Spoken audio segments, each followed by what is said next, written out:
Terima kasih kepada Tuan Speaker kerana membenarkan saya untuk serta dalam perbahasan ini.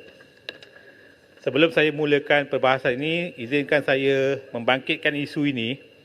Saya dah melihat kepada Kertas Biru ini, walaupun negara kita nampaknya cuba nak memperkasakan bahasa Melayu, apabila Menteri berucap di luar negara dalam bahasa Melayu, Perdana Menteri baru-baru ini seperti Mat Kilau berucap di PBB dalam bahasa Melayu, tapi kita punya undang-undang ni masih lagi dua bahasa Inggeris. Apa jadi ni? Di manakah kerajaan letakkan peranan bahasa Melayu apabila kedua undang-undang ni bersih Melayu dan bersih Inggeris, dua-dua bahasa Inggeris. So satu yang agak mengelirukan.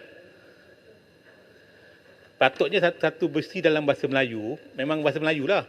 Tapi bersih bahasa Melayu pun bahasa Inggeris, bersih Inggeris tentu bahasa Inggeris lah. Itu yang pertamanya. Jadi yang keduanya, saya lihat perkataan stalking di sini. Tuan Speaker, saya memang bersetuju dengan pindaan ini, tidak ada masalah. Cumanya saya ingin mengatakan bahawa saya mencadangkan, ini saya punya pandangan, dalam undang-undang ni Tuan Speaker ada dua elemen. Satu dipanggil mens rea, mental element, satu lagi dipanggil actus reus, iaitu perbuatan jenayah itu sendiri. Sekali lalu bila kita lihat perundangan ini, Seksyen 507, oleh kerana perkataan intending, or cause or knowing or to know the act, maknanya kes ini melibatkan adanya unsur niat.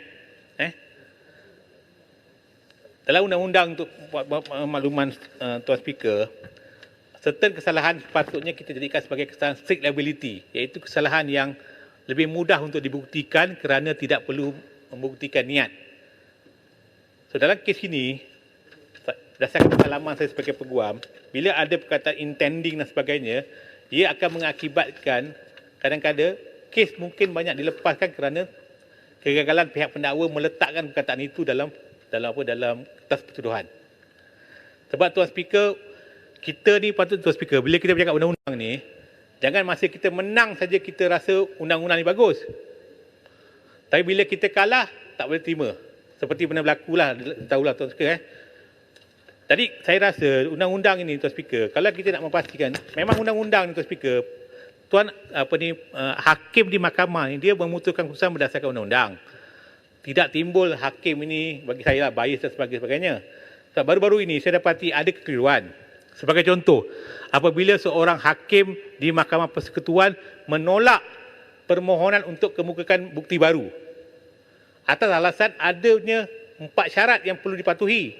Tetapi ada seorang pemimpin daripada UMNO kata, ini maknanya kita menolak atas alasan teknikal. Saya tak faham, dia faham tak faham alasan teknikal tidak. Alasan teknikal itu, Tuan Speaker, kalau contohnya kita ada kesalahan koma dan sebagainya, itu alasan teknikal. Yang kita boleh tolak, dikata dalam bahasa Inggeris, in limine, kita boleh tolak begitu saja. Tapi dalam kes yang melibatkan yang berhormat pekan, 4 syarat itu tidak dipenuhi, dan 4 syarat itu mesti dipatuhi secara kumulatif, secara 4-4, bukan satu saja. Tetapi dalam kes yang melibatkan yang berhormat pekan, bila mereka gagal membuktikan kes itu, dan apalagi mereka tukar peguam secara di akhir-akhir, Tuan Speaker, dalam undang-undang, Tuan Speaker, saya rasa kita kena bela juga lah mahkamah ni. Bukan saya kata apa, Tuan Speaker. Sebab cara kita menyerang mahkamah seolah kita meletakkan mahkamah ni tak faham undang-undang. Seolah-olah UMNO saja faham undang-undang. Sebagai contoh, Tuan Speaker, mereka kata, kenapakah tak benarkan bukti baru? Bukan tak benarkan, tapi ada syarat. Macam kita main bola, Tuan Speaker. Kalau kita main bola, kalau kita kalah perlawanan dalam bola itu, kita boleh bantah pada FIFA.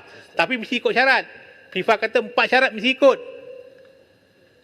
Tapi mereka tak ikut syarat itu. Tapi mereka kata ini mahkamah tidak adil. Tapi bila mereka menang, bila Tuan Zahid Hamidi, ahli parlimen bahagian Datuk, tidak dipanggil berdiri di mahkamah di Shah Alam, terus kata mahkamah ni adil. Bila mereka kalah, mahkamah tak adil. Bila mereka kalah, mahkamah tak adil. Bila mereka bebas, ini menunjukkan mahkamah ini adalah, saya baca kenyataan daripada Zahid Hamidi di mahkamah, di luar mahkamah. Dia mengatakan ini menunjukkan kemenangan UMNO. Sejak bila pula kes dia ada kaitan dengan UMNO? Itu yang pertama. Yang kedua, dia kata ini menunjukkan saya tidak bersalah.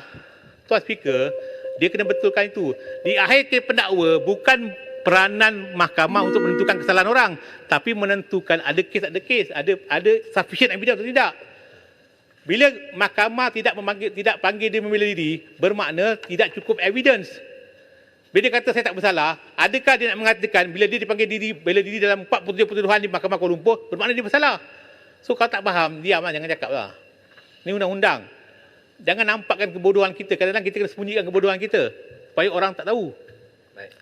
Jadi Tuan Speaker, saya ingin mencadangkan undang-undang ini, kalau kita nak buat macam mana undang-undang yang baik pun Tuan Speaker, mesti ada kesedaran tentang peranan undang-undang, peranan mahkamah, peranan pendakwa raya dan sebagainya.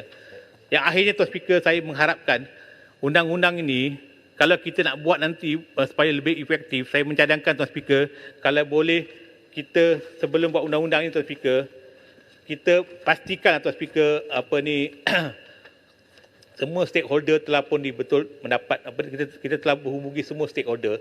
Saya tak pastilah sejauh manakah stakeholder telah betul-betul dihubungi secara telah pun mendapat input mereka secara mencukupi.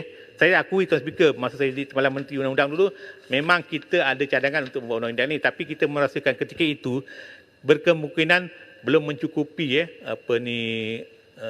stakeholder yang telah hubungi. Sebab Tuan Speaker, dalam kes yang melibatkan jenayah seksual ini, Tuan Speaker, selalunya dalam banyak keadaan Tuan Speaker, banyak tertuduh terlepas kerana isu technicalities.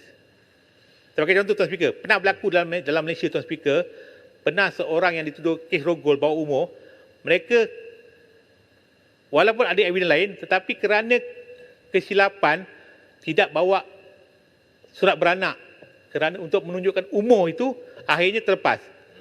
Dari segi undang-undang Tuan Speaker, tak boleh kita salahkan kalau mereka terlepas, sebab itu undang-undang membenarkan seorang itu sebagai seorang peguam, kita boleh bangkitkan apa saja pembelaan within the parameters of the law. Tetapi Tuan Speaker, bila mereka terlepas kerana benda itu, mungkin orang akan salah faham. Orang kata seolah-olah kita kita macam tidak keras terhadap undang-undang ini.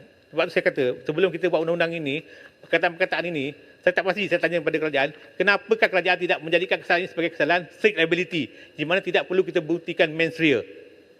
Tetapi kita di sini kita kata intending, bermakna kita perlu buktikan mens rea. Kenapa tidak jadikan kesalahan sebagai strict liability offence? Sekian, terima kasih. Terima kasih, Berhormat Sepang.